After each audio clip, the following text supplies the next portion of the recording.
welcome back. You're watching The Money Show, and it's Hello FY25 income tax changes from 1st of April.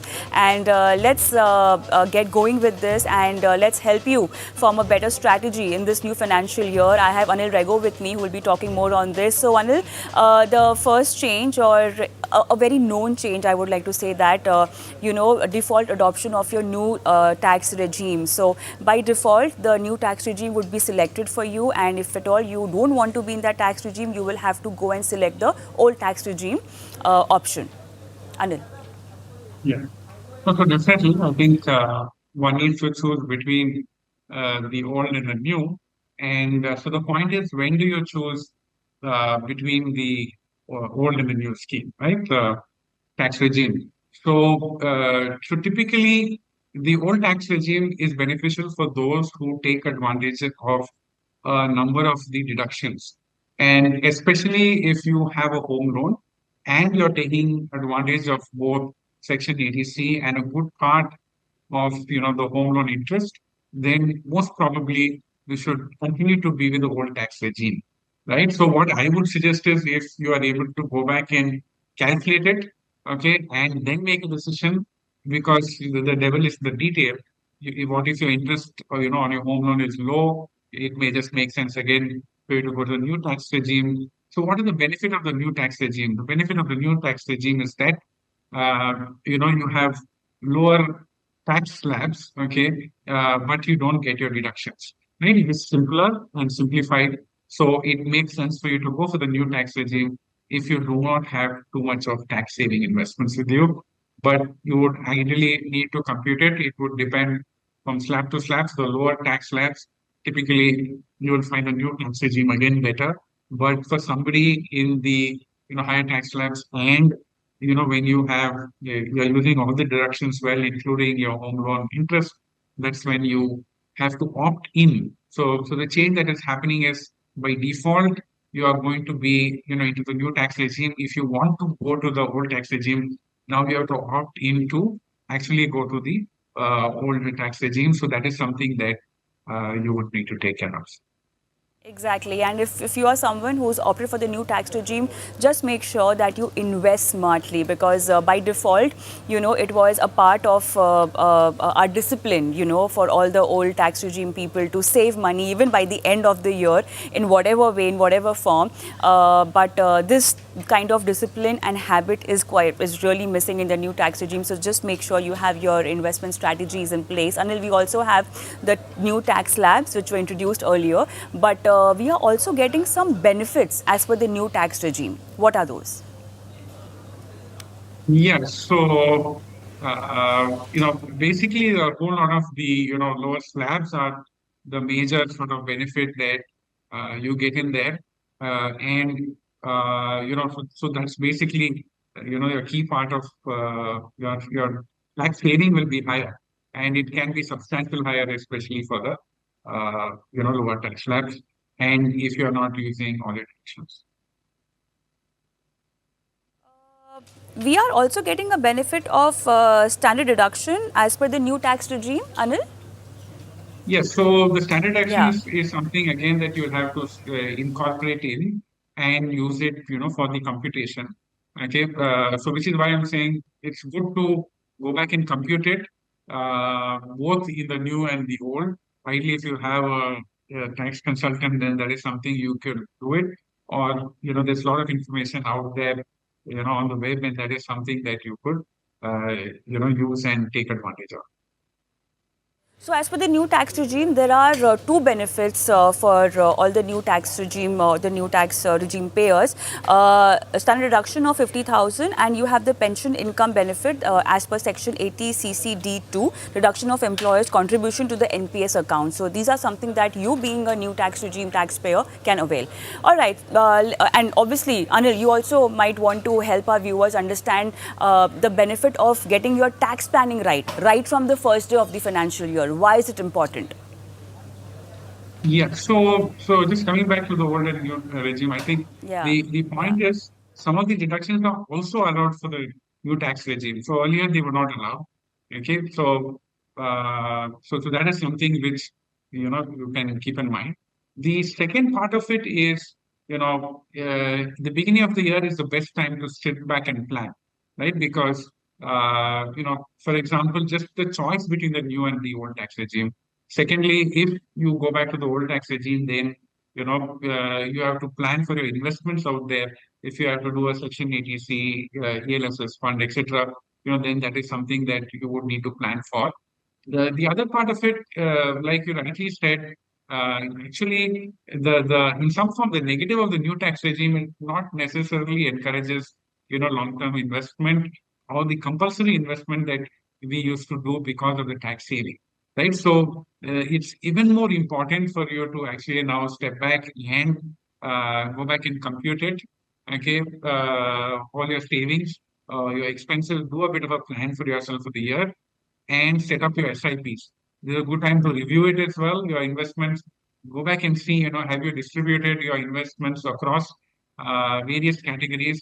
Don't always go by, what has happened very well in the past. In the past, mid and small caps have done very well.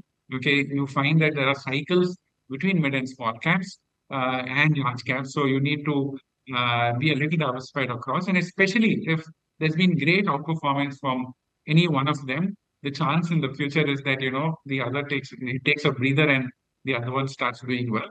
So it's good to be disciplined and say, in all market conditions, I have both large, flexi, mid, and small caps, but I could maybe play around a little bit with the weightages, and also I could switch depending on where I've done very well. In fact, what we like to do is to be a little uh, contrarian, and where we have excess returns in a particular category, in some form, just keep booking a little bit of profits and do a slight transition, to the other category. And I think that discipline will Exactly. help you. Exactly. So just get it right, right from the first day itself. Let's move on and let's take our viewer queries once again. Anil, we'll be taking up Jawahar's question, and he has Parag Parikh Flexi Cap, Axis Small Cap. He has Kotak Emerging Equity, GM Flexi Cap. He has Navi Nifty 50 also, and he is a long-term investor, and he wants to add 2 more funds in his portfolio, and he wants you to review his fund mix. We don't have any more details as per what's his goal and what's the time horizon. He Yeah, so it's a reasonable fund mix. Maybe there are a couple of observations that one has. Okay, maybe one can look at exiting the JM Flexi Cap Fund. Okay, and let's say go to in the same category a HDFC Flexi Cap. Since he's done a reasonable allocation across, that's a good thing to look at within the category itself. The second is there's this whole debate between passive and active. So if he really wants to keep a diversification in some passive, then he can continue. But if you are looking at performance right now, active funds have done better. So you can possibly go back to a Nippon India large cap fund and have a scheme which also delivers a little bit of alpha over the index. And that is I think the two suggestions that I have for you. Let's move on and let's take Rajiv's question. He says that he's a long-term investor. He has he's invested in direct equities, shares as well as in mutual funds. The total corpus is 58 lakhs that he has, but his goal is 3 crores over 6 years for his son's higher education, and he also plans to send his son abroad for education.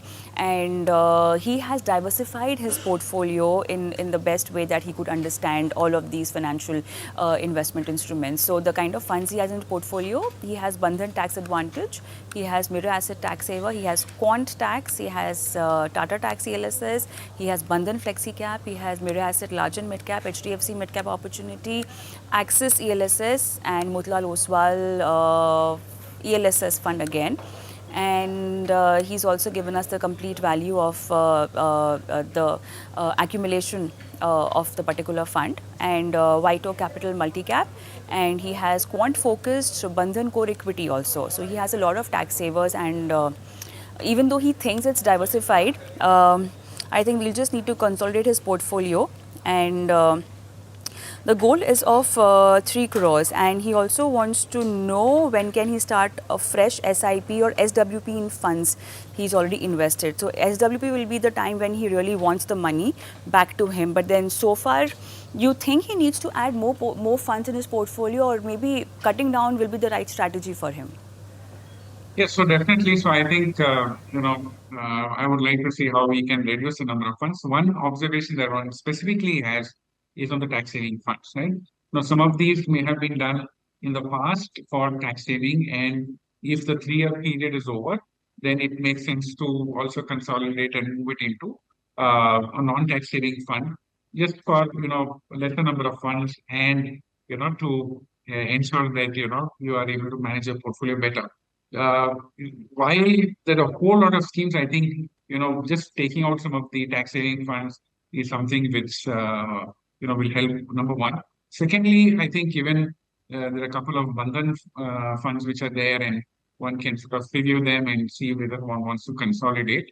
A fund that, couple of funds that I would suggest that, he can, while he takes out a number of them, consolidate into is, like a Nippon India multi-cap fund is one thing that he can sort of look at consolidating into. Secondly, IPRO large and mid cap is the other category fund that he can consider. But ideally, I would think, not go beyond 7 to 8 funds at max, and just taking down some of the ELSS funds will serve that purpose. And I would suggest, even if he is doing an ELSS fund, a fresh ELSS fund for tax saving, try and do the same scheme, right? So that you're not adding one more fund and adding to, the whole lot of funds to track.